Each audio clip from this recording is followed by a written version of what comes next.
good morning, good afternoon, good evening, everybody. Welcome to another episode of Wisdom Transmissions Gathering.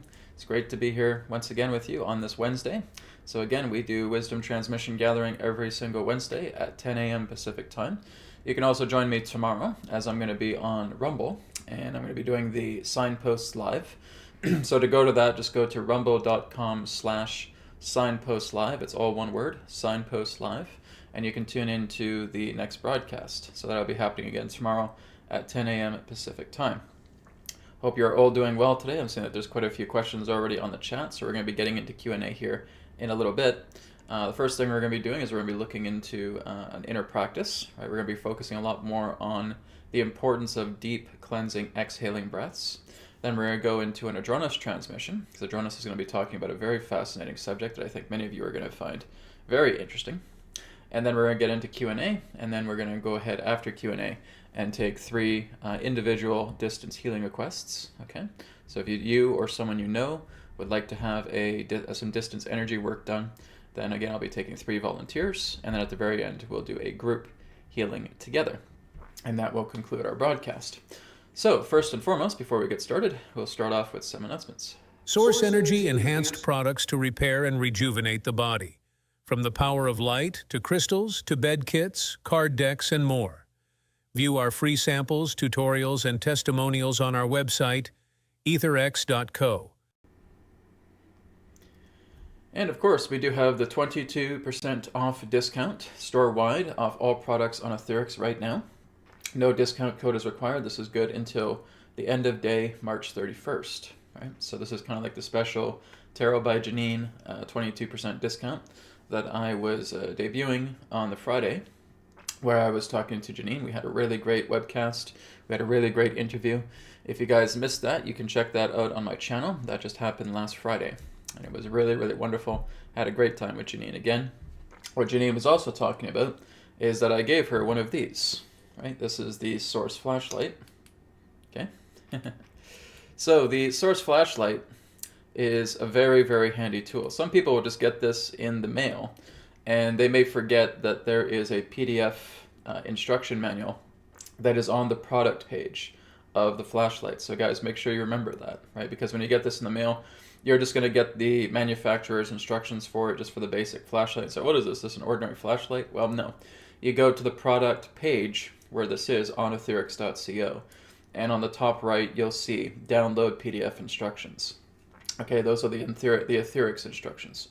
But again, as I was saying, Janine was trying this out, and she was talking about that she would work on her foot or her ankle, and she would try it for about 10 minutes, and she could feel the energy just starting to majorly increase in her foot, and she was able to walk on it again, right? So there's kind of a nice endorsement there from Janine. That's exactly why I sent her the flashlight. I wanted her to try it out and see what she thought of it, and she's basically given it some shining reviews. So that again is one of our products over here, is the Source flashlight. We also have the Source massage mat, and they're doing very, very well. I'm going to be ordering some more because we're actually starting to run a little bit low. So if you want to grab your Source massage mat quickly, we have maybe about 20 left or so. I am working on ordering some more, so there should be more coming in the next couple of weeks. And of course, we have the Taurus bed kits. I'm basically negotiating with a new supplier to get the queen size bed kits going. It might still be a few more weeks before that happens because they have to produce them and everything like that. So we probably will have it maybe around late April or sometime in May, I would say. There's also the full size beds are actually running pretty low as well too. So I'll probably be getting them to create the full beds. We're going to be moving into a new color scheme as well too. So it will not be the navy blue, it's going to be the grayscale. So it'll be white with kind of black and white imagery. So it'll have much more of a neutral color with it. And then of course we also have the healing code cards. Those are available in both the printed edition and the digital edition. So you can get them digitally or you can get them in a printed level. And of course you can also get the safeguards. The environmental safeguards, like I said, they're just little stickers that you would put, you can, as I would say, print them out on sticker templates, peel them off, and then just put them on top of your electrical outlets, put them on top of your light switches, put them on your fuse boxes, put them on your smart meters, and that is going to clean the EMF. So one of the things that's important to know is that when you're working with any particular form of Etherix product, the safeguards, for example, are very good and potently taking care of the EMF quite quickly. But the other products like your Taurus bed, like your flashlight, etc., they too also neutralize dirty EMF. They turn dirty EMF into clean EMF. So what I say is like you kind of see it turning from an EMF field into an SCV field, a source center vibration, because the EMF is now clean. All of the toxicity, all of the dirt, all of the interference of the dirty electricity is neutralized, and every single Etherics product does that. Every Etherics product does that, particularly with the safeguards. Like I said, you're just putting it up on, like I said, your TV, your electrical outlets, your light switches, your fuse boxes, your smart meters. You can even put it on your pipes, your water pipes. That's going to start bringing source center vibration into your water. You're going to actually have charged water as well too. So it's quite amazing. So those are available as digital products as well too, and you can find those on etherics.co. If you haven't checked out etherics.co yet, we have quite a few different products. Please read the production descriptions, guys. I know some of you guys just go in, so, oh, there's a flashlight, I'll buy it right away. Slow down, okay? Make sure you're reading the product description so you know how it works, right? Make sure you're always reading the product description first. Feel free to scroll through the website and download those PDF instructions, because a lot of the product pages do have the PDF instructions. Some don't need it because it's in the product description, but you want to make sure you're downloading those PDF files, okay? So that you know exactly how the product that you're buying works, okay? That's not going to tell you in the technical manuals, in the manufacturer's manuals, like with the flashlights. You have to read the Etherics PDF instructions, okay? I'm giving you that reminder because this has happened to quite a few people. Brad, where's the instructions? Where are the instructions? It's on the product page. It's on the product page. It's on the product page, okay? You'll find it there. It's just right above the product description. Okay, moving on. So again, we do have radiateapp.com available. Find out more about this revolutionary scalar and biomagnetic rejuvenation app that replenishes cells, organs, glands, bodily systems, and subtle bodies. Radiate will be available in both a free and premium version when the app launches in April of 2024, and sign up through our website to get all the updates. Okay, we're basically coming along very, very well with the app. There's basically just a time right now that we're waiting for what's known as a DUNS number. So I'm basically just, I've already talked to the company that's responsible for that. It can take up to 30 business days for a DUNS number to come in. And that DUNS number, or the DUNS number, needs to happen because that's basically how you register your app through Google Play and the Apple Store. So I'm basically just waiting for that. Pretty much almost everything else is ready to go with Radiate, right? So we've really knocked this out of the park very, very quickly. There's a few more things that we're kind of just touching up. But like I said, it'll probably be ready around mid to late April. That's my estimate right now, around that time. But like I said, I'll be keeping you guys in the know about that. At the latest, I would say early May, but we're going to try and work for mid to late April to get Radiate out. I'm also developing what's known as Radiate Regen.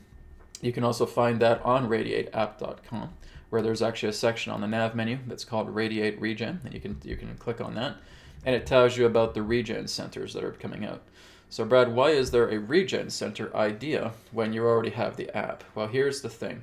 When you're working with the free and the premium versions, they're specifically designed to work with a single screen. Okay, so again, having it on your phone, having it on your tablet, using an HDMI or a USB, putting it on your laptop, putting it on your television, your smart TV, you can do all that, right? And it's great with a single screen. You can also use the free and premium versions if you have multiple screens, right? So if you have a tablet, if you have a TV, if you have your phone, you can run them all through those three particular screens, right? That's fine. But like I said, the free and the premium version work well just with a single screen, okay? Radiate Regen, which is the commercial version, does not work well with a single screen. It is specifically designed to work with multiple screens. You can run it with a single screen, but it's not as effective, right? So the Radiate Regen, which is going to be available in healing centers, because I'm going to be getting people to sign up and apply to have Radiate Regen in their own healing and wellness centers. And then they're going to be spreading that all throughout the entire world. So what I'm doing with Radiate Regen, which is the commercial version, is making that applicable to multiple displays, to multiple screens. So you're basically setting up very similar to how EE Systems sets up their technology, where they have these multiple screens. They have towers, right? They have 12 unit systems, they have 24 unit systems, etc. Well, you can do the exact same thing with Radiate when you look at the commercial regen version. So that's what I'm doing, and I'm putting all kinds of great benefits into Radiate Regen. Radiate Regen would basically be about 10 to 15 times stronger than the premium version. Right? So you're actually going into a wellness center, you're going into a healing center, and you're getting the great benefit with a center that has multitude of different screens that are basically all calibrated and aligned to create an incredible, powerful, potent torus field that is energizing all of the other torus fields that are coming out of the displays. So it is immensely powerful.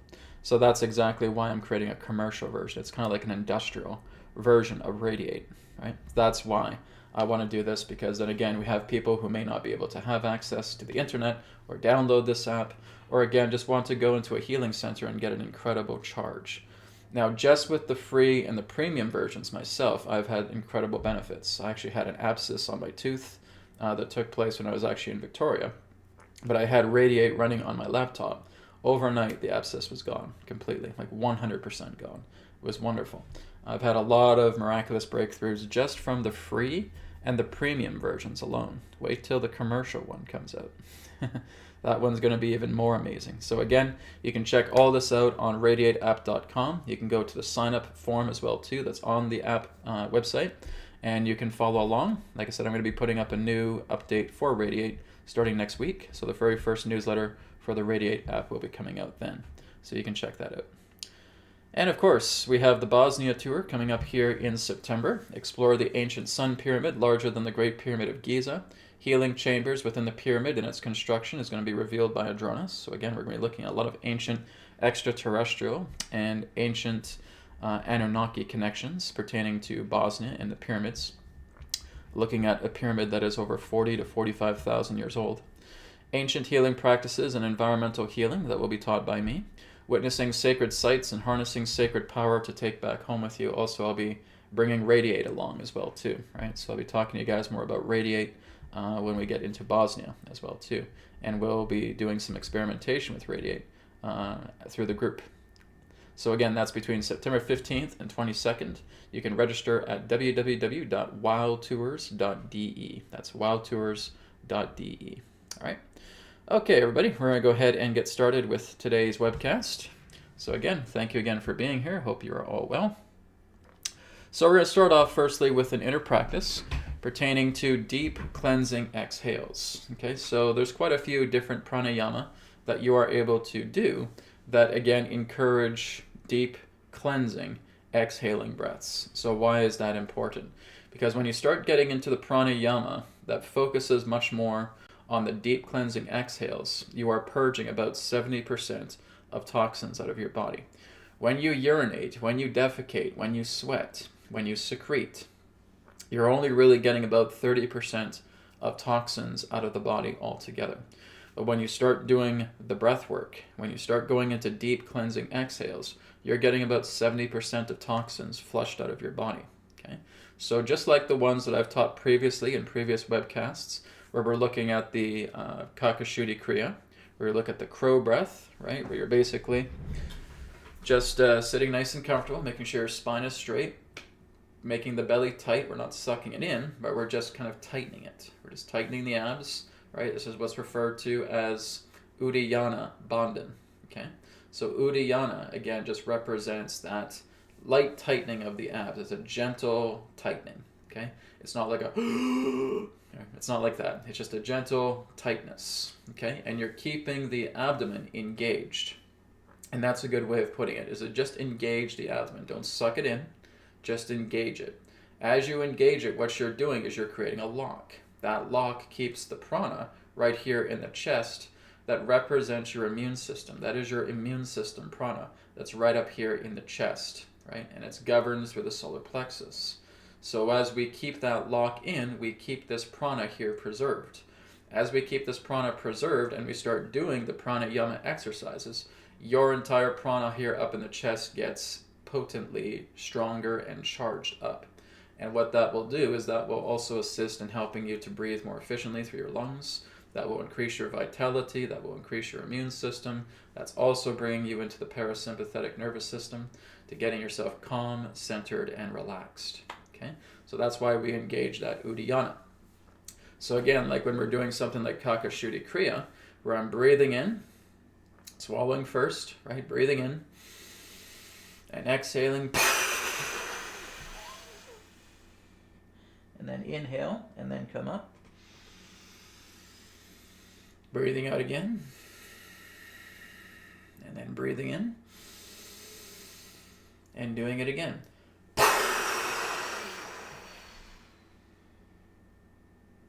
Emptying the breath entirely. Inhale first, then come up. Okay, and you just continue to repeat that about 5 or 6 times. Okay, that is a very, very powerful pranayama that's helping to purge a lot of that toxicity out of your body. Okay, another very popular and powerful pranayama is Rachaka. Okay, so again, that's where if you're breathing in for 4 seconds through the nose, you're breathing out for 8 seconds through the nose. Okay, so you're doubling the breath of the exhale as you push all of those toxins out of your body. Okay, so Kakashuddhi Kriya, Rachaka Pranayam, Kand is another good one as well too. That's the dividing breath, or as I call it, the pulsing breath, where you're going, right? That is also very good. That's an energizing one. That really energizes your cells in your body as well too, as you do Rachaka quite commonly, right? So you have Kakashuddhi, you have Rachaka, you have Kand, okay? Another one is Agnisara, okay? That's where you're basically inhaling, exhaling your breath either through your nose or through your mouth, and you're basically just holding your breath as you exhale, and then you're just flapping the stomach, right? 1, 2, 3, 4, 5, 6, 7, 8, and then you release. And you continue to do that. So I'll give you guys an example of Agnisara. Okay, so that's like the fire in the belly, right? And that is kind of like fanning the flame of the solar plexus. That is what's giving potency and strength to your immune system. If you guys want to know how to really build up your immune system, you just look to the breath, right? It's good to eat well. It's good to eat healthy. It's good to exercise, of course. But when you're working together with your breath, if you really want to build up your immune system, you work with pranayama breath control. There's nothing that's more efficient with what you can naturally do than working with pranayama, working with your own breath, right? So we sit up straight, legs completely on the floor, okay, they're not crossed. Taking a deep breath in as we engage the belly. And we're just exhaling the breath out. And then we flap the belly.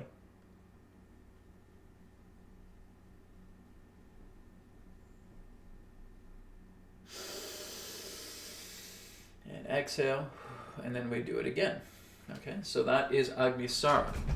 Agnisara, again, is a very powerful pranayama kriya that is helping you, again, to build up your immune system, get the toxins out of your body, strengthening the solar plexus, strengthening that chest of the pranayama, vayu within there, and just really making it potent, making it strong, completely recovering your immune system, right? I've scanned a lot of you. I've done pretty much over about 100 full body scans right now. Majority of you, out of those 100 people at least, have very deficient immune systems, okay? That's something that's quite strong, okay? You also have very deficient stomachs. Your liver is also quite deficient, okay? We often have intestinal problems. One of the things I'm also noticing with a lot of people is that their adrenal glands and their pancreases are quite weak as well too, okay? We have weak pancreases, we have weak adrenal glands, we have a weak stomach, we have a weak immune system, okay? That's common. Sometimes, again, quite a bit semi-common is the liver, right? The liver and the gallbladder. So we got to learn to take care of ourselves, guys. We got to stop eating poison, okay? Because if you keep eating poisonous foods, this is only going to stack up more and more, and it's going to become more difficult for you to try to release all of these toxicities that you have. It's important that you're kind of putting your foot down right now and saying, okay, I'm going to start cleaning up my diet. I'm going to start cleaning myself up. I'm going to start exercising to the best of my ability, right? Even if it's a light exercise, I do that 10 or 15 minutes per day. That's great. I'm going to start doing pranayama. Great. I'm going to start putting my feet on grass. I'm going to start earthing myself a lot more. Great. When Radiate comes out, I'd love you guys to be doing that all the time, right? When you're bringing out Radiate, even if you just have the free version is going to do wonders for you, okay? It's going to help you out tremendously. Now, one of the questions that will come out with Radiate is, Brad, am I going to be able to feel Radiate when it comes out? Some of you will, some of you will not, okay? And some of you may feel Radiate as soon as it comes on your screen. Oh my goodness, I'm feeling this charge. I'm feeling supercharged. It feels great. Great, fantastic. Enjoy that. And some of you say, well, Brad, I have Radiate on, but I'm not feeling anything. Doesn't matter. I don't need you to feel anything, okay? All I want you to do is just be exposed to Radiate, whether you feel it or not. Doesn't matter, okay? It's working on you. It's charging you. It's working on your cells. It's purifying your skin. It's purifying your organs. It's purifying your blood, right? It's giving you your body the charge it needs so that the body itself can heal itself, right? So when you have Radiate, run it all the time. Even if you just have it in your cell phone and you put it in your pocket, you lock the screen, keep it running, right? Run it 24 hours a day, 7 days a week if you have to, okay? That is going to do an incredible purging for you. Now, of course, the premium version has so much more features and it's so much more potent, but the free version, the bare bones, will certainly help you out as well too, right? So you're using this in combination together with your pranayama, right? With the deep exhaling breaths, you're getting the importance of that deep exhaling breath. You're purging 70% of toxins out of your body just by breathing. And breathing doesn't cost you anything. It's like the free version of Radiate. Doesn't cost you anything, okay? It's exactly why I made a free version of Radiate, because I want everybody to enjoy Radiate even if you're just using the skeleton, the bare bones of the free version, because that will help you. You're getting scalar, you're getting biomagnetism, you're getting source center vibration, you're getting the Schumann resonance, you're getting the power of the white ray color vibration, you're getting the Fibonacci sequence, okay? And that is going to really help you just with that alone. And if you really want to step it up and you want to make it more potent and you want your energy replenishment to become more deeper, you go to the premium version, right? And if you really want to step it up, then again, you look for a healing center that will come in time in your area and you experience the regen. And that one is uber powerful, okay? So this is what I just remind you guys. Firstly, your free access to your own breath, the power of the exhale, right? It's not like we're just doing just big inhales and then short exhales. That's not really what's going to help you, okay? And I know there's a lot of people that are fond of Wim Hof and all that stuff, and his breath work is good. But the whole idea here is that we want to work to cleanse. You want to work to heal yourself. And you're not going to do that with deep inhales. You're going to do that with deep exhales. If you're doing deep inhales where the exhale is slow or very, very short, you're stimulating the sympathetic, okay? And there's a time and a place with that because that can help you to come to terms with yourself, right?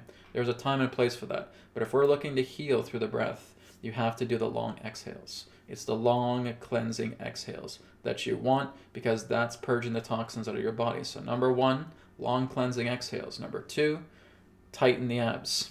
Okay, Uddiyana Bandha, you're engaging the abdomen. Okay, and you're keeping it there with you for as long as you're doing these pranayama exercises. Okay, very, very important.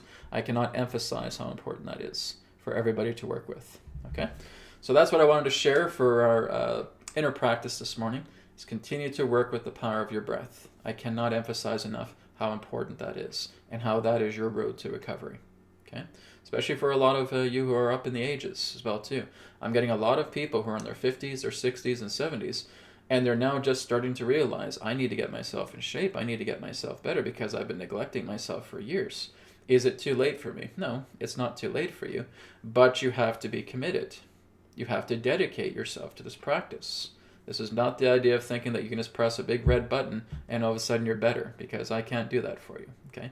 Nobody can do that for you. It's not about going up to someone who's like Jesus and they just put their hand on you and all of a sudden you're better, okay? That's not what we're doing here. And I really don't know anybody on the planet who can even do that, okay? With what I do, it helps gradually, and it can be kind of a quick gradualness. But I'm not here to lay my hands on you and all of a sudden your sins are forgiven and all of a sudden you're done, okay? It's not going to work that way. This is something that you need to work with because this is you taking responsibility for yourself. and that too is very important. All right, let's go ahead and switch gears now. We're going to go ahead and move into Adronis. So I'm going to go ahead and take a moment to bring him through, and you'll find out exactly what the topic will be regarding to what he wants to share through his transmission today, and I think you'll find it quite interesting. All right, so I'll go ahead and bring Adronis in, and we'll get started.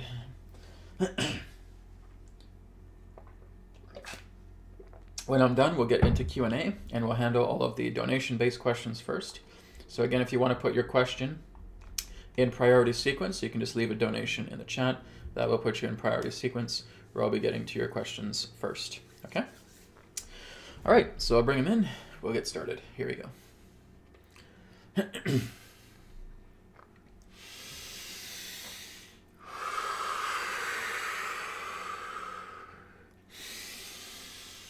Tehran,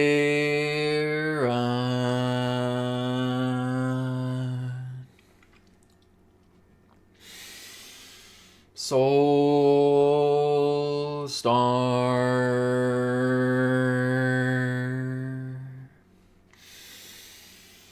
Sirius,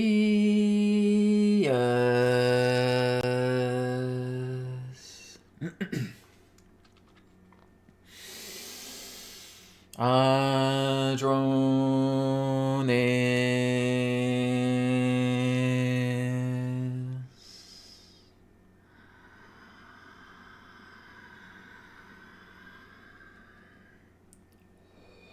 we are here at this time. We bid you greetings and thank you very much for the opportunity of this interaction today.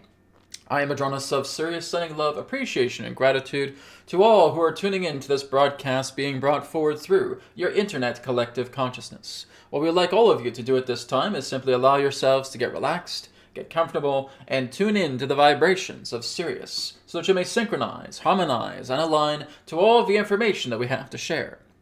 Also understand that all the information that we shall provide today is simply that of our perspective, our point of view. For all knowledge, all information, all creation itself resides within your very hearts, beings, and souls. We will talk to you today of your time, representing that of the ego program. Now, really listen to what we're saying here. The ego program, which means the entire nature of the ego is a program that you will find embedded within your own genetics. That's what it is. It is a genetic anomaly program. It is implanted there. That particular genetic program is something that represents a counter initiative to attempt to prevent those to moving themselves up into a greater state of expansion, of awareness, of the realization of who and what they are. It's like a chain, it's like a shackle for your own genome. It was placed there, going back several thousands of years, to what you would term as the telling of the biblical proverb representing Noah's Ark.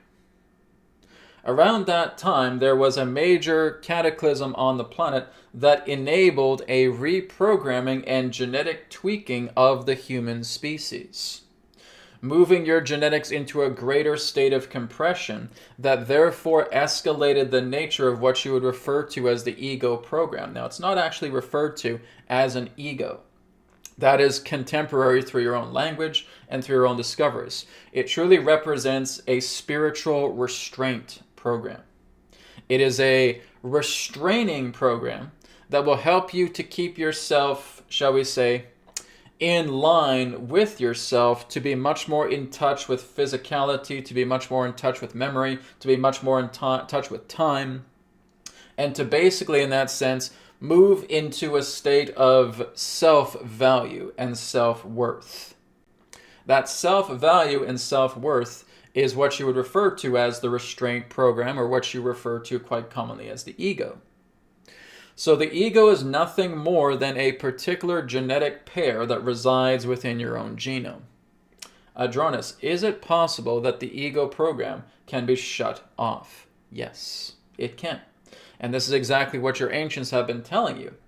about the nature of meditation, about the nature of letting go, about the nature of surrendering. In yoga, you also have what's known as the 3 knots principle.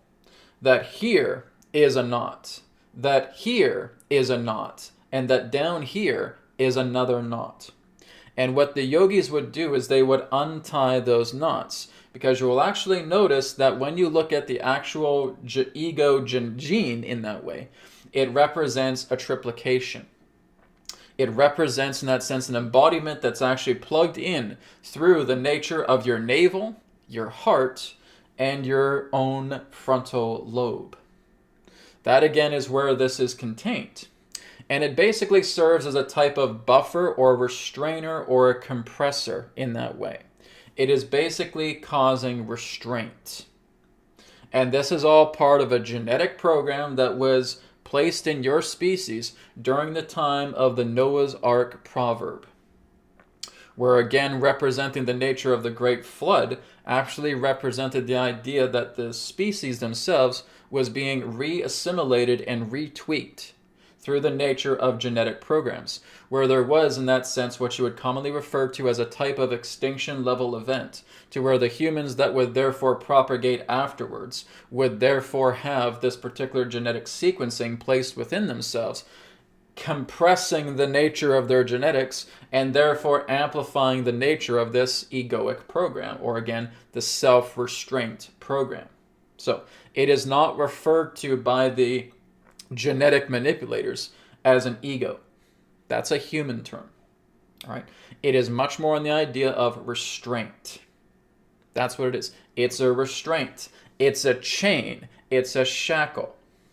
And it's something that, again, resides with your own genetics, contained within this body, because you will notice that as you leave the body, you will notice that that ego really isn't there.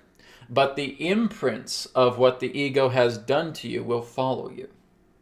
But you really will not even have an ego when you leave the physical body, other than the imprints that the ego has left behind for you that you have personally adopted. The ego is a finite thing. It is a genetic program. This is why we say it really represents a casting shadow. It's a shadow of yourself because it is genetically imbued into your own genetic genome, your own mainframe, as it were. It's a program. There will come a point where your people will actually discover technologically how to shut this off. And it can be done through a multitude of different frequencies. A little too complex to mention here through the verbal nature, but you have to look at it in that sense as a very large lockdown combination. It's like having a lock within a lock within a lock within a lock within a lock. And you basically have to bust open the first lock. And then you have to start working together and manipulating with the second lock, and then the second lock goes down. And then you have to manipulate with the third lock, and then the third lock goes down. And then there's deeper manipulation with the fourth lock, and the fourth lock goes down, and so on and so forth. It's like a wall within a wall within a wall, a lock within a lock within a lock, a knot within a knot within a knot. And so again, this is what the yogis were able to discover pertaining to the untying of the knots through their frontal lobe, through their heart, through their navel. And so working together with that really comes into programs where, again, you are abolishing those programs, where there represents a great deal of fear, anger, sadness. Everything that invokes the ego is basically being subdued. That's, again, the yogic philosophy. They would look into all of the matters pertaining to mental and emotional duress and seeing exactly what is the cause that would, in that sense, fire up the egoic program. The egoic program would therefore be unknotted through the practices that the yogis would give their own disciples, students, and so forth. And this is still being taught today to a very few select people. It is not widespread. Because when you look at yoga, many of you will think that you're going to studios and doing a bunch of stretches. And that's not the idea. The true nature of yoga is to bring yourself into union. And so the yogis knew this. to untie the knot here, to untie the knot here, to untie the knot here. And you will notice that they become completely and totally without ego. And why is that? Because they've shut it down. They've completely deactivated the genetic trinity that represents that particular base pair. That is the ego program, or again, the program of restraint. So you have to understand that the reason why you act in an egoic manner is because you've been feeding yourself this ego that resides within your own genes. You've been making the shadow bigger and bigger. And in order for you to shrink it down and shrink it down and shrink it down, well, breath control is certainly one particular aspect of that to help shrinking down the ego. The second is to be aware of your own patterns. What is it that makes you angry? What is it that makes you sad? What is it that makes you fearful?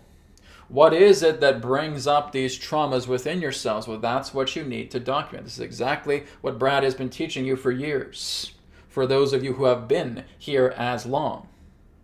And being able to shrink those down, shrink it down, shrink it down, shrink it down, let it go, surrender.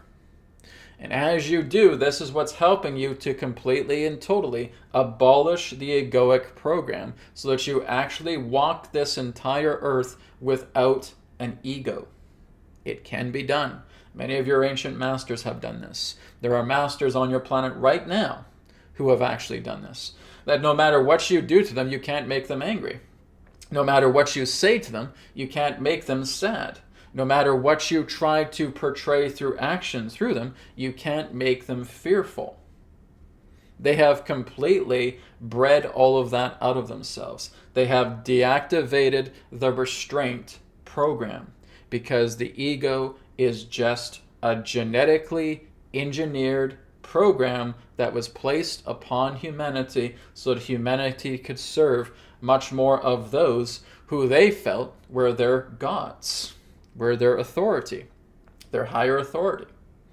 And again, the ego program is basically supporting the nature of you being dependent on others, supporting the nature of you remaining within separation consciousness. There's a gene for that. And that's what the ego is. It's a gene. It's a program. And it's something that can be deactivated, just as many of your ancient masters have told you throughout the ages about learning to let go, about learning to surrender, working with the breath, getting deeply into your own traumas and bringing them into peace. And as you do that, that is the natural application in helping to abolish and deactivate permanently the ego program. Once it is deactivated, it cannot be activated again. And so again, this is the great work. This is where you become truly egoless. Because when you look at humanity in its ancient times, it did not have that gene. It was a unified culture, and you can see that by much of the ancient structures that they built. When you look at Angkor Wat, when you look at many of these ancient establishments, these ancient structures throughout Cambodia, throughout China, throughout India, throughout the Inca, throughout Peru, throughout all of these different places, throughout your times, going back thousands of years, Egypt, etc. You see these beautiful structures that were all intricately engineered to expand yourself. They are living technologies. They are also power centers, which means they can also generate power.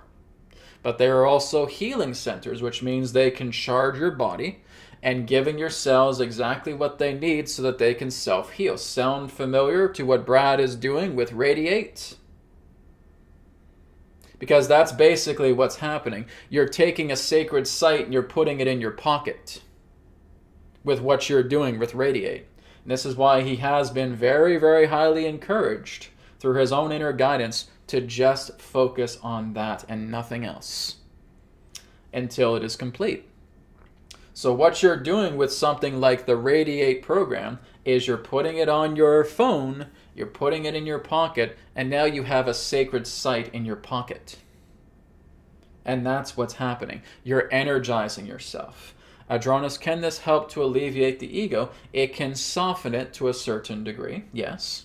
But again, for you to completely unknot yourself, that is again where you need to come to terms with your own situations of fear, anger, sadness, your own traumas, and clearing those away, abolishing them.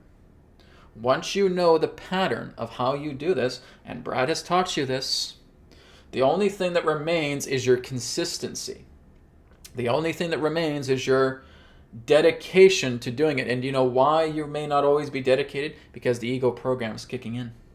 I don't want to do this. I got other things to do. I got to take care of the house. I need to take care of my children. I need to take care of my family. I got to go out and make some money, etc. And that's the ego at work. Anytime that you find an anticlimactic reason to abolish what you're doing that's helping you make yourself healthy, that's the ego program stepping in and basically attempting to possess you. Because that's a genetic imprint contained within your body. That is the restraint program. That is the ego program. You have to learn to shut it down. If you truly want to bring yourself into livingness, not survival, but livingness, you need to learn to shut it down. And it can be done because there are those on your planet who have done this. You can do it too, as long as you make your willpower greater than the ego program. That's what matters. All right? We thank you very much for the opportunity of this interaction. We will now conclude and return to the conduit and begin your question and answer period. Thank you very much.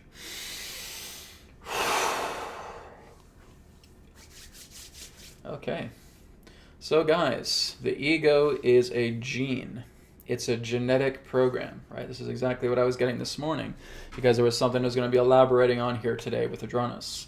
It is a gene. This is exactly why the ancient masters would always say the ego is not a living thing, it's not an entity, but it acts like one. It attaches itself to you, acting like it's its own entity. It's your shadow, but it really represents a gene. And perhaps through a lot of research in the future, we will be able to find the appropriate forms of subtle technologies to actually deactivate that worldwide. But in the meantime, we're working with the ancient practices to helping in abolishing the ego, terminating the genetic program that has been with us since the time of Noah's Ark. So that's the big reveal today. I think that's a very profound teaching that Adronis has shared.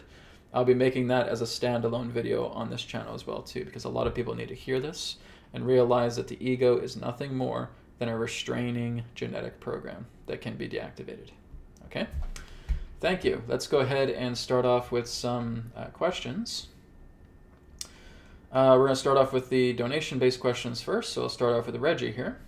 Reggie, thank you very much for your donation. You wrote, Adronis, you mentioned we clocked in on Earth for our job, but what about the pays, the perks, the benefits, the vacations, the sick leaves, etc.? We need those too. I know in a way you're kind of joking, but we can look into that a little bit more. Okay, one moment.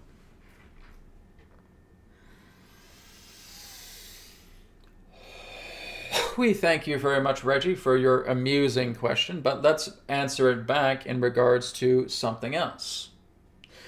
Again, as we talked about, the type of work that you are doing represents that of a missionary. Now, if you are a missionary and you decide to go to another foreign country because you want to help a lot of children who are starving, who are impoverished, is the first thing that's on your mind wondering when your coffee break is? Is the first thing that's on your mind worried about paid leave? Is the first thing that's on your mind worried about vacation time? That's not why you're a missionary. That's not why you've decided to go to a foreign land, because you've seen children starve and you want to help them. The last thing that's on your mind is your ego perks. You see? Now we realize you're basically joking in that way, and that's fine, but we want to reiterate this a little bit more. This is not like the idea of you working in a factory, because if you work in a factory, you're basically going to be wondering when your lunch break is. You're basically going to be wondering when your break is because you really don't like the work. You see? But when you come here on this planet as a cosmic missionary, we will call you, And you're helping those who are sick, you're helping those who are hurt, you are helping those who are impoverished and need help. There is a joy to the work that you do, and the last thing you're concerned about are those ego crutches that you've mentioned. Because that's all it is. It's ego crutches. When's my coffee break? When's my perks? When do I get the fringe benefits? Ego, ego, ego, ego, ego, ego. You see? And you're only doing that because you don't like the work that you're doing. And mainly in that sense, even if you've thought that even though I'm a missionary, I just don't know if I like this work, because you don't realize what you're actually doing. You don't realize who you're actually helping. You don't actually realize the actions that you are taking that is helping you to see life to a much more exponential degree. The last thing you're concerned about are perks. You see? And that's the example we're giving you, that you're clocking in, yes, and you're clocking out. But between that clocking in and clocking out, you are exploring life through the means of this form. You are seeing life all around you, through every man, woman, and child, through every animal, through every insect, through every plant and form of vegetation, throughout all of nature, and seeing how it bonds to you. And that is something far greater than what you would find with an office job or with a factory job, but therefore seeing yourself as a cosmic missionary. And that is the great work. And there is nothing more rewarding.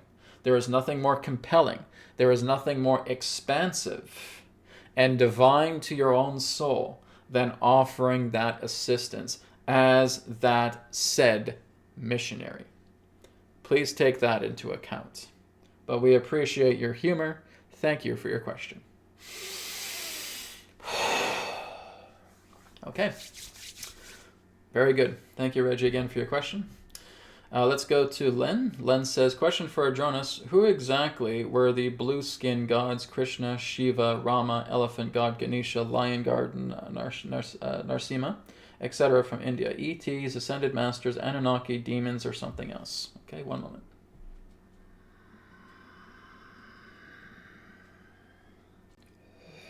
We thank you very much, Len, for your question. Well, when you look at the nature of the Hindu gods in that sense, we understand many of you want to put a label on that. Why are they blue skin? Because blue skin represents the nature of an enlightened or divine being through Hindu traditions. Why does Ganesha have the head of an elephant? Because it represents his personality.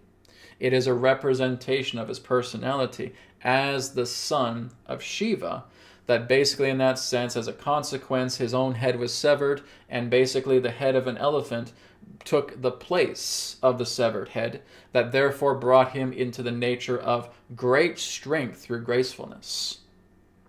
So again, we can go more and more into these examples, and many of you will say, are the extraterrestrials or the Anunnaki? Anything we say to you, you would basically just take it with a grain of salt as well. And that's really the whole idea here. Does it really matter what you think they are, what you try to label them as? Because again, if you're only trying to put something down as a label, well, then you're fulfilling an ego program. How about you look at how they live? How about you look at what they do?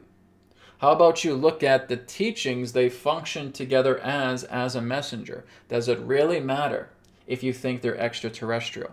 Does it really matter if you think that they are some sort of saints that are living inside the earth? Does it really matter if you believe that they are celestial gods? Because any of you are going to think about that anyways.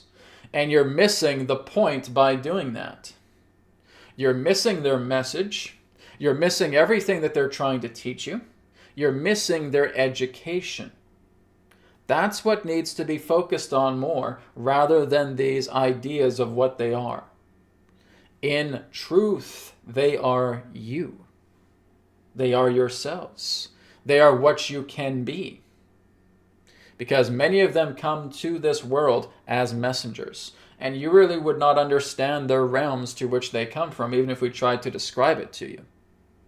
It's something that needs to be experienced. But it's not important as to their origins. It is important to what they are delivering to you. And that is what we remind you to keep in mind. So when you look at all of these particular gods, the Hindu gods of the Hindu culture, we are not saying that you are drawing any particular conclusion in regards to their origins, how they look in that sense. If you look deep enough, you'll understand exactly why they look exactly why they look. We just gave you a couple of hints here and there. Again, you're looking at the traditions pertaining to the symbolic representations of what these beings represent. And that we can say that these beings are immortals. They are not mortals. They choose forms. They choose to look the way they look. They choose to appear the way they appear. They will convince you they may be from somewhere, but you're still not quite getting it.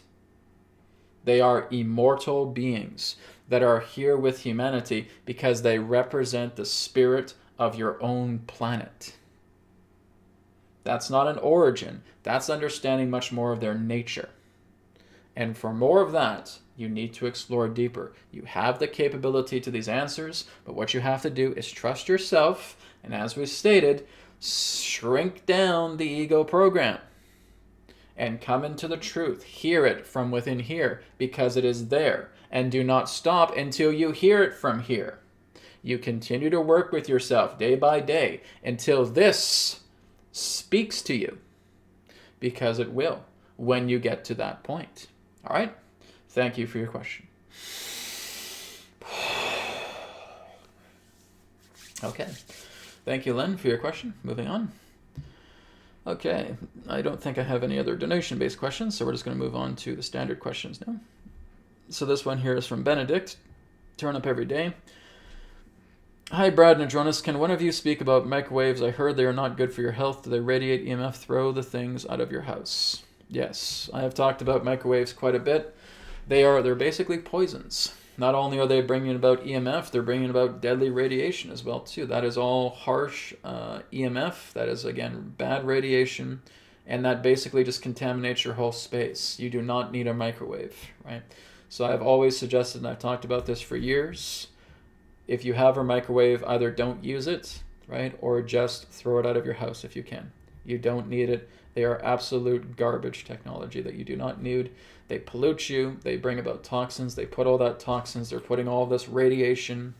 Yes, you could say the toxic EMF in your food when you're eating it, even if you're just putting it in for like under a minute. It's not a good technology. I'm not the only one who's been saying this, right? There's been people all over the world that are telling you throw out your microwaves. Just don't use that. It is a horrible technology. It's one of the worst technologies you can ever have in your house. Get rid of it. Or if you can't get rid of it, just don't use it. Right? That's what I recommend. So yes, certainly very, very true with what others are saying. Okay, moving on to Judy. Judy says, I would like to hear more about red light therapy, which has become quite popular. Is it a beneficial? That it basically creates certain levels of creatine as well too. I've actually tried some red light therapy. I actually have like a belt that I've worn, and it helps to a certain degree. I think it's something that's much more for the long term in that way. Now with red light therapy, you also need to be careful about EMF, okay?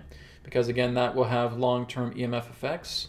Because again, a lot of people will say red light therapy or other particular types of therapy, but again, if they're not actually utilizing, like what etherics does, where we're basically transmuting that dirty EMF, then again, that's going to come into your system as well too, right? So if you're lying in those beds as well too, well, then you're getting major EMF exposure, right? It's like basically being in a tanning bed. Okay, you can be in a tanning bed. I've used them as well too, but you're getting major EMF exposure from that, right? So it's very, very good that you're working to decontaminate yourself afterwards. So if there's red light therapy that basically runs more through a clean source, right? Like if etherics, for example, maybe I'll do that in the future. Maybe I'll create some sort of red light therapy product that will completely clear out the EMF, and you're getting the tremendous benefits of red light therapy, because RLT, red light therapy itself, is something beneficial, but it's the EMF that's very, very concerning. Okay? Because again, if you're going into a room that's just covered in red lights, you're getting radiated through dirty electromagnetic frequencies. Okay? This needs to be done properly. And a lot of these scientists who are using red light therapy, or not even scientists or experts, nutrition experts and so forth, that are using red light therapy don't realize that. They don't realize that you actually need to clean the EMF. Because if you're using it constantly, you're going to get bombarded by EMF frequencies, Even though you're getting the goodness of the red light, you're getting EMF bombardment at the same time. So you're basically getting radiated, not in a good way, okay? Not unless you have some safeguards there, like with what Radiate's doing, right? So if you have a Radiate, if you have like a Radiate, I'm sorry, not Radiate, if you have an Etherics safeguard, for example, because that's actually what I've put on my belt as well too, is I put a safeguard on the belt, right? And you put a safeguard on the belt and that will turn the dirty EMF into clean EMF. Now you're getting the best benefits of red light therapy, because now the red light can actually reach you without the repercussion effects of dirty EMF. So you want to make sure that you're putting something like a safeguard onto your belt or whatever you may have that's red light therapy, and just cancel out that dirty EMF and turn it into clean EMF. We're basically neutralizing, we're transmuting the dirty EMF, right? So it's kind of like if I was to hold a ball, and as I'm holding that dirty EMF ball, you're seeing all this static, right? It's like white noise that's inside the ball, right? And now we start putting something like an etheric safeguard on it. All of that white noise starts to dissipate. And all it is now is just a hollow energy ball with all of its goodness completely intact, okay? And that's what we're doing with EMF and ELF, okay? We're taking out all of that dirty, rancid, white noise of the dirty EMF, and we're completely cleaning it. We're completely transmuting it into clean EMF, or what I've referred to as SCV, okay? The source center vibration field, which means it's a completely and totally clean EMF, which means if you took an EMF counter, an EMF measuring device, you would still sense EMF, but it's clean. You don't get that feeling of headaches, you don't get that feeling of irritation, you don't feel it wreaking havoc with your nervous system, and a lot of experts just aren't aware of this. They're not aware of the dangers of EMF when it comes to the dirty electricity that's there. So again, if you guys have the safeguards already through etherics, great, use those. If you don't, get them, okay? They're very, very important to have. I've also come out with a brand new free sample that's called the concentrators, okay? So the concentrators kind of look like a bullseye in that way. There's 2 circles, and then there's 4 points that are pointing together to the center. And what these do is these are wonderful, especially if you start using Radiate. When Radiate comes out and you start using Radiate and you put those concentrators on you, you're actually going to start having like these funnels. These funnels of energy are going to be absorbing all of the goodness coming out of Radiate and putting it much more in a concentrated fashion into areas of your body. So if you have a bad heart, for example, and you print out the concentrators on sticker templates, you peel off that sticker, you stick it on your chest, right by your heart, and you start running Radiate, or you sleep in the Taurus bed kit, or you have the pyramid, or anything of that nature. All of that energy is being concentrated into that, again, kind of like bullseye, right? It's receiving all of that pure goodness of energy, and it's charging the heart specifically. Okay, so that's a brand new thing that's available. And again, that is also a free sample that you can get now. So all in all, with EMF, you don't need to concern about that with etherics. If you have etherics technology, EMF will immediately get cleaned. Okay, but again, for those who do not have etherics technology or other good supportive technologies that can help to clean EMF, then you're basically getting into more trouble than goodness. So that's important to know. Okay, so very good question, Judy. Thank you for that. Okay, Anna says, "Hi, Brad. Could Adronis please speak of the following? That once in a number of millions of years there is a quantum jump for all of the universe, something like an upgrade, and it is in our lifetime. Thank you." Okay, one moment.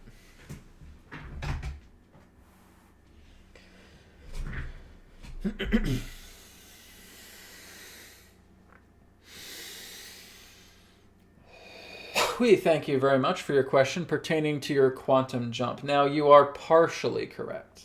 What you're basically looking at is the combination pertaining to cycles.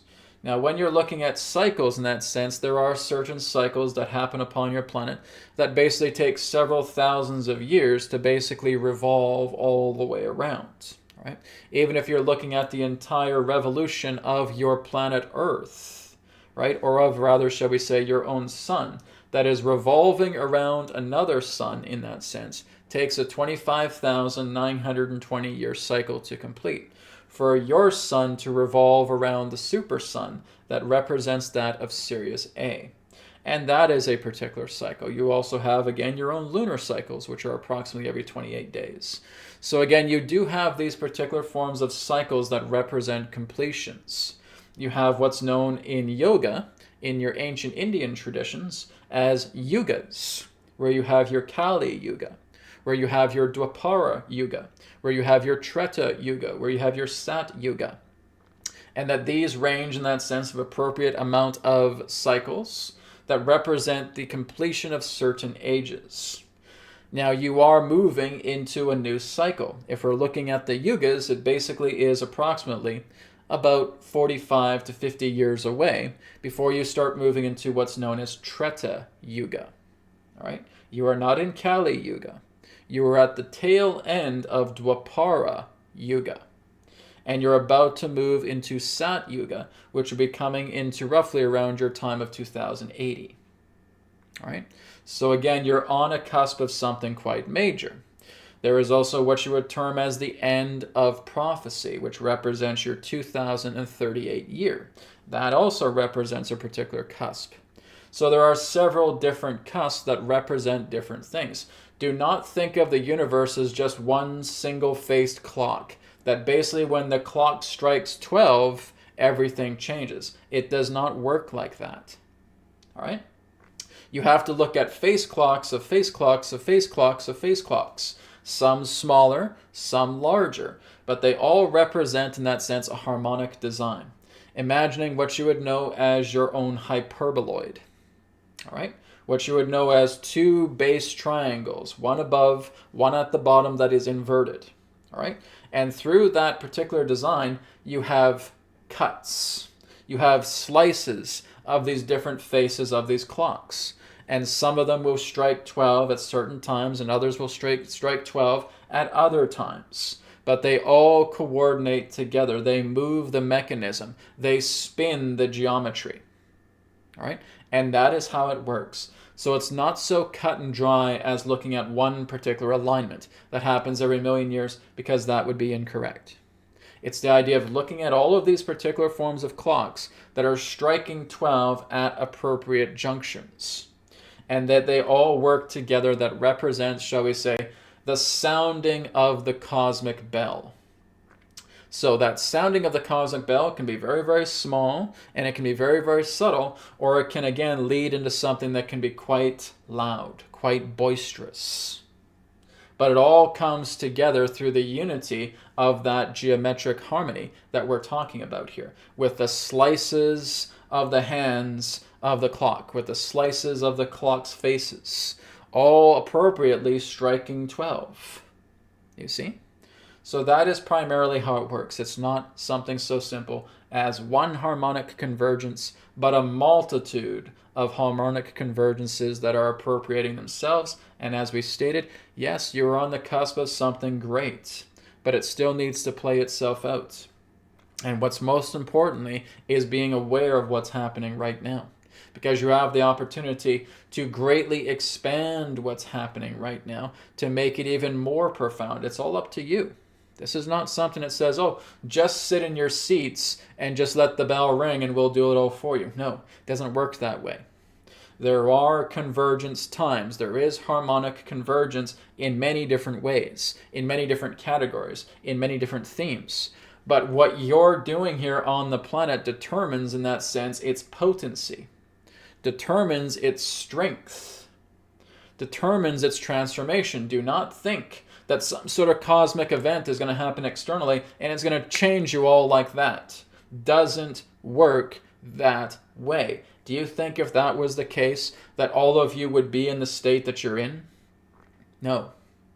There is not something external that you think is going to happen with the ringing of the cosmic clock and all of a sudden all of you are just light beings. That is a distortion, and those are lies. Everything pertaining to your own development needs to happen through your own course. You are responsible for your transformation. We don't know how to make that more clear to you. You are responsible for your own transformation. You are responsible for your own advancement. You are responsible for your own growth. That's your call. It's not the universe's. Right? Does not matter what alignment comes together. You may have a lot of potent energy coming upon the planet, but if you're just sitting here and twiddling your thumbs and just waiting for something outside to happen, you're going to miss the boat. The train is going to leave the station. The boat is going to sail away. The plane is going to leave the airport. Your transformation is your responsibility. No one else's. You need to stop thinking like somebody out here is going to make my life better, because you're deluding yourself. It needs to come through you. People can be examples. People can share. People can inspire you. Yes, but they're not here to do the work for you. They have their own work to do on themselves. They are their responsibility, just as you are yours. Do not think that some gigantic quantum leap is just suddenly magically going to happen where you don't think you need to be responsible, because that's the ego talking. That's not the way at all. Your transformation is your responsibility. All right? We thank you very much for your question. Okay. So like I said, guys, Adronis likes to hammer that into you, because we get so much distorted content online. We get people who constantly say, oh, there's big transformations that come. It's like the 2012 wave all over again, where people think that as soon as 2012 hits, we're going to turn into light beings, everything's going to be graceful, right? I heard many people, even popular speakers, talking about that. I'm going to go outside and on December 21st, 2012, and just sit on the balcony and see if I turn into a light being. And that's exactly what we're being fed all the time. People trying to give you all of this hope, trying to give you so much hope, thinking that, is there anything I can do to override my need to be responsible for myself? No. Impossible. Right? And I know a lot of you want to try and find some sort of magic formula. You want a magic bullet, right? You want a magic button to press, and all of a sudden, poof, hey, I don't have to be responsible. I'm already here. It's so good. No, not going to happen. Okay? And I'm not trying to burst your bubble here, because, a lot of people want to just float up into these heavens and thinking that everybody's just going to be taking care of them. It doesn't work that way. You're always responsible for you. Self-responsibility is a universal principle, right? It's through you. It's your soul, right? It's your work. It's your deeds that are being done here. It's not just about sitting on a couch, watching Netflix, eating popcorn, and thinking that you're going to evolve into a light being, okay? That's ignorance talking. You have to do your work. You're here to work. You've clocked in. And before you clock out, you really need to start reflecting on your life and saying, what have I been doing? Have I been doing this work? Have I been working with myself? Have I looked in everything that the mirror of life is trying to tell me about myself? Am I correcting myself? Am I working with these things? Am I shrinking down that ego? Am I starting to come into that love and harmony that I am? Do I realize that I'm self-responsible? Okay, these are the things you need to look at, not for anyone else's sake, but for yours. Because if I don't say it to you, you're going to say it to you, and you're going to say it 1,000 times more harsher than what I could ever share with you. Just important things for you guys to know. Okay, it's exactly what I've had to go through as well, too. I've had to go through all kinds of things, guys. I had to sacrifice pretty much everything of an old life for me to get into the new life that I've been working with for the past 15 years. That didn't come from me sitting on a couch watching Netflix, eating popcorn, right? I had to make some very big decisions in my life, just as we all do. But that's the whole idea, is that you're letting go, you're peeling away the layers of everything that you think you are and remaining with what you are. And that's what it takes, right? Love to say that there's nothing you can do, just hold on and just bear it. No, because that's not going to do anything for you. It is about growth. It is about expansion. It is about the work, okay? You need to participate in the great work to become great. That's what it takes, okay? All right, let's move on. And thank you, Anna, for your question. Michelle says, hi, Adronis, could you please explain what is the Great Awakening and how do we know when we are awakened? So I've already covered this. Basically, I think Adronis already talked about this in that way. So in a summary, and a quick kind of elevator version here, the Great Awakening comes through yourself. It is a time on the planet where you are noticing that everything is significantly changing. And as you realize these things are changing, you will therefore start to look inward and realize that you yourself are changing, and to make that change much more exponential, to make it much more powerful, to make it much more beautiful. And again, that all comes down to self-responsibility, because you're seeing it everywhere.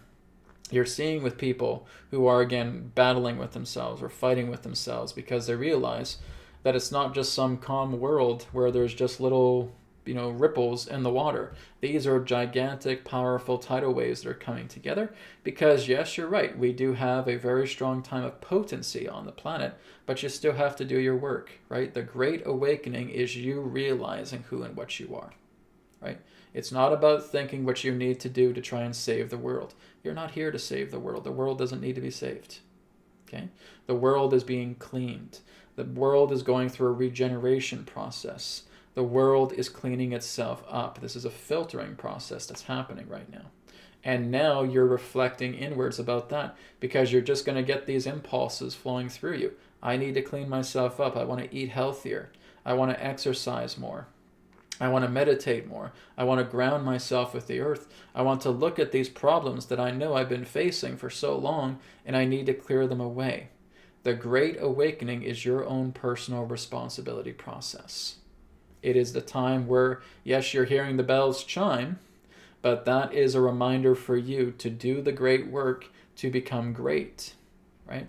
The awakening time is realizing you're now noticing this world is not what you thought it would be. It's basically peeling away veils. And you're seeing that through all forms of life. You're seeing that through politicians. You're seeing that through finance. You're seeing that through government. You're seeing that through education. You're seeing that through transport. You're seeing that through travel. You're seeing that through your neighbors. You're seeing that through your friends. You're seeing that through your family. But most importantly, you're seeing it through yourself. It's a bell of reminder that is telling you, cleanse, do the inner work, because that's exactly what the earth is doing right now. She's cleansing herself. She's regenerating herself. She's healing herself. And her immune system is us. And we're now starting to clean ourselves up. The Great Awakening is your own capability of doing the great work to see more of what you truly are when these veils of illusion start peeling away. You're watching illusion peel away before your eyes. And again, if you sit and do nothing, you're missing the boat. But if you actually do something about it, the reward is so great. It becomes exponential, and expansion, bliss, happiness, harmony become your nature. That's what's beautiful about this Great Awakening. Okay? Thank you very much, Michelle. Like I said, I've talked about that quite a bit. That's just kind of a summary. Okay, going to Babito 7. Babito says, Adronis, could you talk about the spirit realm we transition to upon leaving our physical bodies? What is it like to be there? Okay, one moment.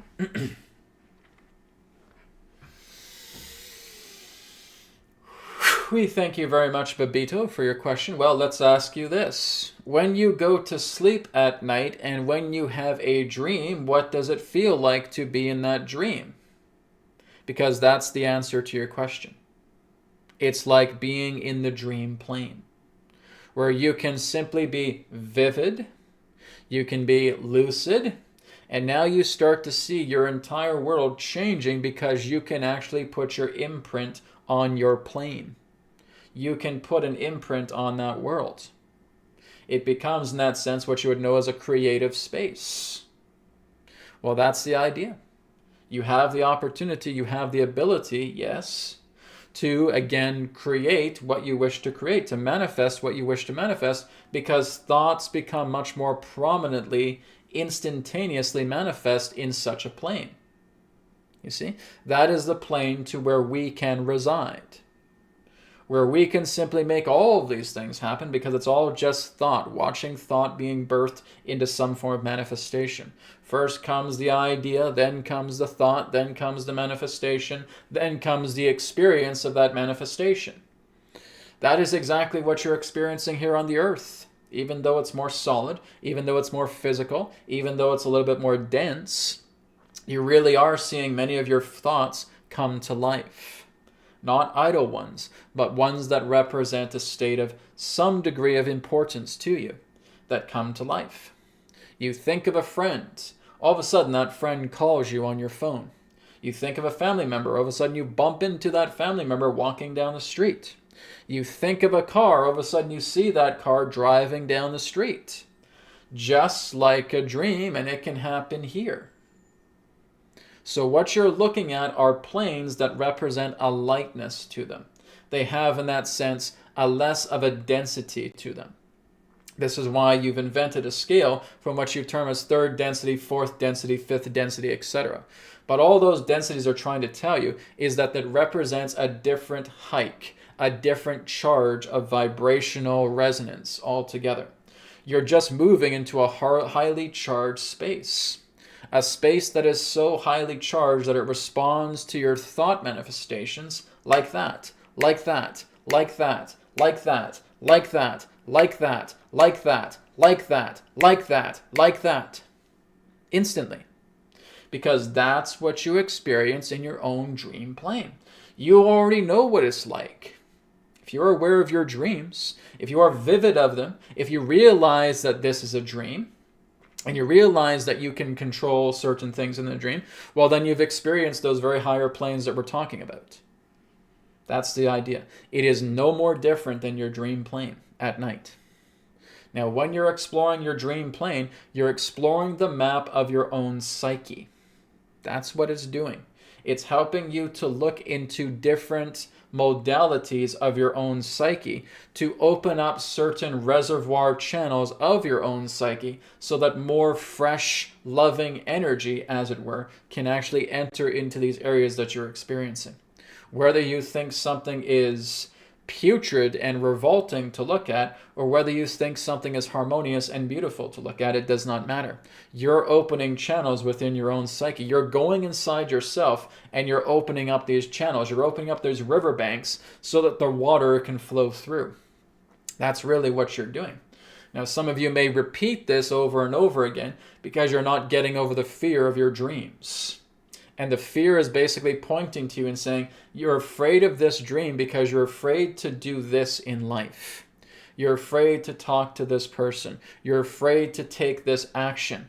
And it reciprocates through that dream. And until you finally take that action, there comes the floodgates. There comes the reservoir flowing down the channeled bank.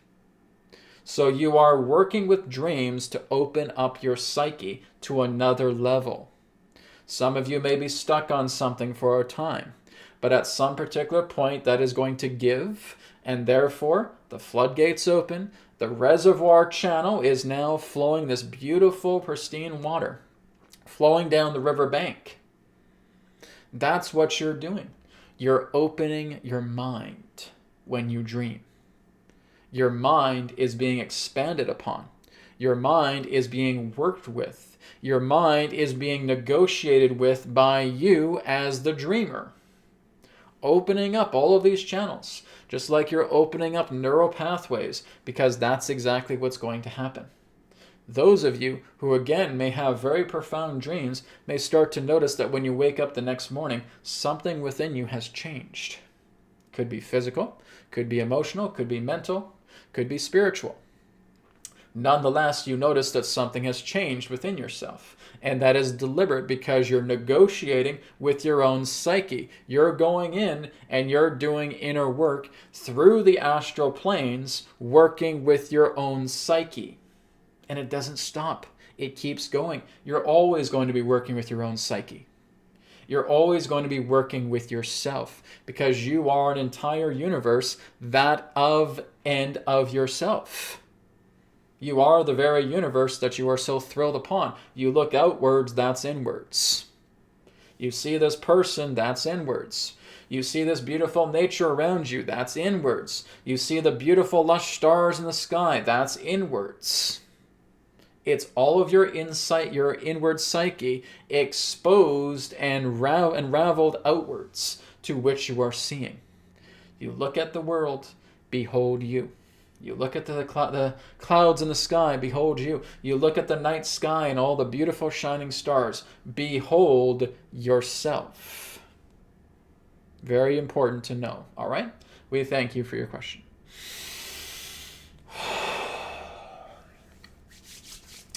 Okay, Babito, thank you very much for your question.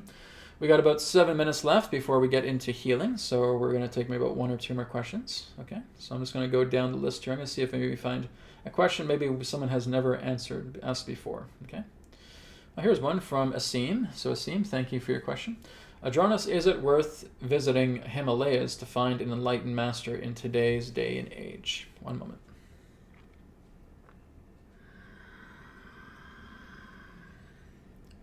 We thank you very much, Asim. For you, no. All right? Now, it all depends in regards to, shall we say, thinking that in order for me to go and get a master, I need to go to India, I need to go to Tibet, I need to explore the Himalayan mountains. Asim, that's not necessary for you. All you have to do is with your heart call in that guide to help you, and they will be there. You don't have to go to the Himalayas. You don't have to go to India. You don't have to go to Tibet or Nepal. And thinking that you need to get all of this very expensive form of gear to start climbing mountains looking for a master. That's not the way. You see, certain people have done that in the past because it was a calling to them that was so profound. It was as clear to them as we're speaking to you right now. Go to the Himalayas and you will find your master. And they heard that with such great clarity, and it was vibrating within them. And they did it. Because that was their calling. It's not yours. All right? You have the ability to have someone who can assist you. But again, the whole idea is that you're still trying to put the ego in charge and trying to get it to map something out for you that will only lead to disappointment. What you need to do first is come into your own inner clarity, to feel the heart within yourself, and talking to your heart and saying, heart, send me someone who can assist me to get myself started on my spiritual journey.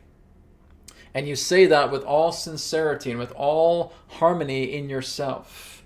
That beautiful resonance now comes to the heart and it plucks a cord.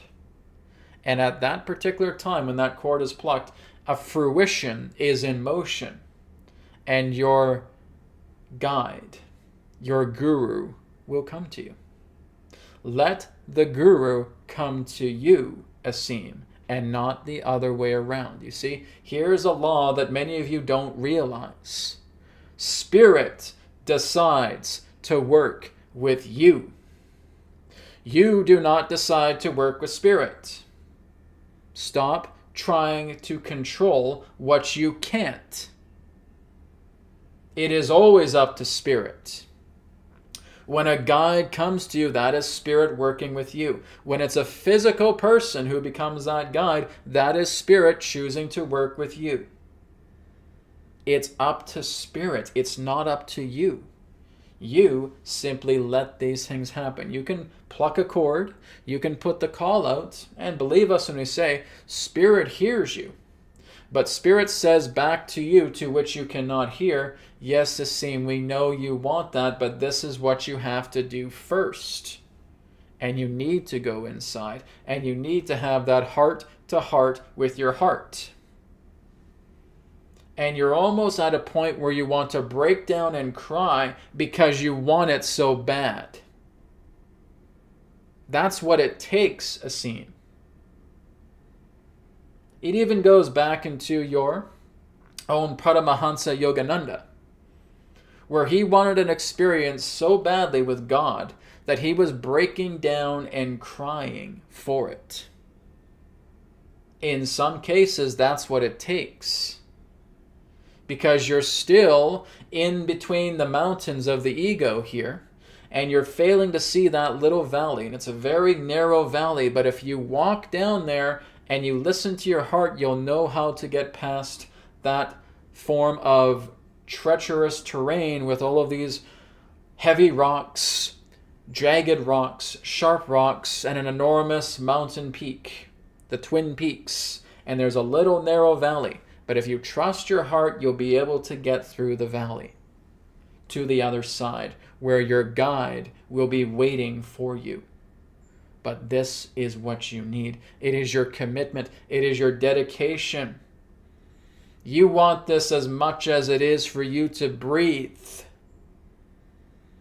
And that's what it takes. That's what it takes for that guru to come to you, Asim, is that you want the truth more than you want your own breath. And when you're there, that guru will come. All right? You do not need to go traveling through the Himalayas, because that would be something in vain. It is not coming from your inner self. That is an ego proposition, and it will lead to disappointment. Just look into what we have shared with you by going in here and listening to your heart. And we say that to all of you, that if you truly want enlightenment, the enlightenment is in here. And that's what you have to get in touch with. As you get in touch with it, the cord plucks, and everything that represents the manifestation beginning your path towards an enlightenment will come to you through the commitment that you show to yourself here. That's where it begins. All right? We thank you very much, Asim, for your question. We thank you all for your questions today. We thank you all for your interaction. I am Adronis of Sirius. We will now conclude this interaction and return to the conduit. Goodbye for now. Okay. Thank you, Adronis, and thank you all of you for your great questions today. We're now going to move on to distance healing requests. Okay, so if you guys do have any healing requests, either for yourself or for others, that's what I'll be looking for through the chat. And then we'll be getting into a group session, okay? A group healing session. Okay. So we got a lot of people on today. This is great. Great to see. Okay. Not really. I'm just seeing a lot of questions. I don't think I'm seeing any healing requests. So let's see. Just give me a minute here, guys. I'm just looking through the list here. Okay. Okay, so I don't think we have any distance healing requests. I'm just not seeing them. Maybe I'll scroll back up to the top. But I went through quite a few of the questions here, and I don't think I saw any here. Okay. Okay, so why don't we just go ahead then and move right into a group Q&A, because I'm not seeing any requests for distance healing today. All right, which is kind of a good thing, because I'm seeing that maybe you guys are moving much more into your own distance healing practices, which is great. I'd love to see more of that. All right, so we're going to do a group healing right now. So we're going to go back into the forgiveness ball once again, okay? So first thing first, like I said, keep your abdomen slightly engaged, okay? The Uddiyana, keeping your back nice and straight. Taking a deep breath in, 1, 2, 3, 4, and let it out for 8 seconds. 1, 2, 3, 4, 5, 6, 7, 8. Relax. Okay. So what we're going to do now is we're just going to create a chi ball. Okay. So we're just going to bring our hands together just like this and just rub them together for a total of 10 seconds. 1, 2, 3, 4, 5, 6, 7, 8, 9, 10. Good. Create that chi ball. Okay. Just a small ball. It's almost like the size of a baseball for right now. Okay. And you're just taking that ball with one hand, and you're starting at the top of your head. And you're just telling yourself, any debris within me that is ready to leave, let it be placed inside this ball. Okay? Any debris that is within me to leave, place it inside this ball. Okay? And just slowly bringing the hand down, so you can feel that little buzzing sensation when you rubbed your hands together. You're just slowly going down the head, the face, the neck, going down the chest, going down the abdomen, down to the waist, going down the legs, going down to the knees, just bending down, going all the way down to the bottom of the feet. Okay? Once you have done that, just bring yourself back up and just bring the ball back in between the two palms, and now just expand it out. Expand it out so you can see that all that debris is now just filling the ball, right? As you stretch it out, it's kind of like I talked about earlier, where you're seeing that kind of EMF, like it's white static noise, right? As you expand the ball out, just to it's about shoulder width, okay? And you kind of see that static. You can see it maybe as a blackness, you can see it as clouds, you can see it as static.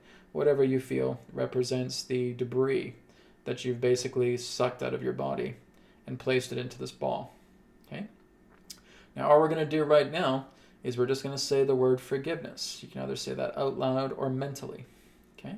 So as we just slowly bring the ball back, you're looking at the center of the ball, right into its nucleus, and you're just saying to it, forgiveness, forgiveness, forgiveness, forgiveness, forgiveness, forgiveness. And as you do, you just feel your hands naturally starting to gravitate closer to each other, like they're magnetically charged. Forgiveness, forgiveness, forgiveness. Okay? You bring your hands into a prayer posture, and we're just going to let all of that go. We're giving it to the ether. Okay? So we're just going to say one more time, forgiveness, let it go. And bringing it up into the ether. Okay? Now, if you do want to do this for somebody else, I would say, first of all, teach them this. Teach them this technique, right? And if you want to help them with it, you can basically do it to them. But like I said, all it's going to do is just release surface-based stuff, okay? It's not their core stuff. Their core stuff is their responsibility, not yours, okay? But what I would suggest, first of all, do it with yourself. And then you can teach it to other people, okay? The forgiveness ball, plain and simple, very easy, okay? Thank you, everybody, for joining me for Wisdom Transmissions Gallery. Again, tomorrow I will be on Rumble doing the Signpost Live. So again, the website is rumble.com/signpostlive. So you can check that out as well, too. Another thing I forgot to mention as well, too, during announcements was my sessions, okay? So the end of March will be the last time for my individual private sessions, okay? So I'm going to be starting to do group private sessions in April. Okay, April 1st, there will be group private sessions, which means I'll basically have up to an occupancy of 8 people, and I'll be working with each person individually through that group, okay, for usually about 15, 20, 25 minutes, okay, just depending on how many people are in the group. And then I basically go through each person alphabetically, okay? So this is just helping me to serve a lot more people on a weekly basis, and that's why I'm doing it, okay? So that is available, wisdomtransmissions.com. The full body source healing sessions are sold out, okay? But there still are a couple of openings for private sessions, 3 questions by email, and distance healing, okay? If you want more immediate distance healing, you can go to my fiance's website. It's not actually Trinity Home Healing anymore. It is, I forgot to update this bracket today. It is actually readingswithbrianne.com. Okay, so that's readings with, and then Brianne's name, readingswithbrianne.com. She's doing a wonderful job doing her readings, her distance healing. She's doing tarot. She's also doing healing by tarot as well, too, which is a very, very unique quality. So you could check that out on her website, readingswithbrianne.com. All right. Thank you, everybody, for joining me today, and I'll speak to you tomorrow for those of you who join me with the signposts. If not, I will see you next week, next Wednesday at 10 a.m. Pacific time. Take care. All the best to you. Much love. Om Shanti, Shanti, Shanti. Namaskar. And may it be well with you. Take care.